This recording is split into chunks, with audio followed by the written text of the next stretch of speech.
Hello beautiful souls welcome to my channel. So आज के আমার ডিউটি শেষ হয়ে যাওয়ার পর আমার একটা ফ্রেন্ড কল করে যে বড়া করে তার শপিং করার আছে। তো আমরা দুজনে লাঞ্চ করে বেরিয়ে পড়ি বড়া করে শপিং করতে।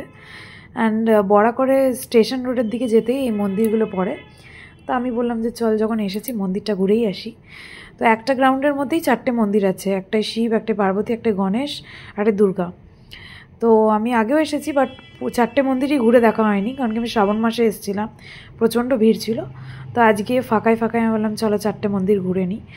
তো এই যে প্রথম মন্দির শুরু, আপনারা দেখেই বুঝতে পারছেন সবকটা স্কাল্পচার মানে পাথর ভেঙে ভেঙে বানানো। অ্যান্ড এই মন্দিরটা অনেক পুরনো। তো এটা ফার্স্ট মন্দির যেখানে দুর্গা আছে আর তার সাথে 3টে শিবলিঙ্গ, পুরো একদম পাথর কেটে কেটেই বানানো সব।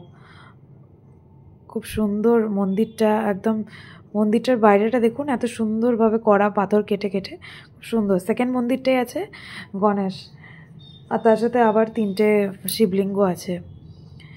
অ্যান্ড তারপরে এই গণেশ মন্দির, এই গণেশ মন্দির আর এই দুর্গা মন্দির দুটো গ্রাউন্ডের সামনে, আর গ্রাউন্ডের একদম শেষ প্রান্তে আছে আরও 2টো মন্দির, একটা পার্বতী আর মন্দির আর একটা শিব মন্দির।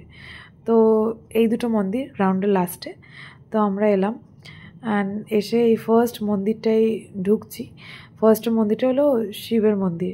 তো দেখতেই পাচ্ছেন যে একদম পুরনো যুগের, আর একদম মাথাটাও ভেঙে গেছে শিবলিঙ্গের।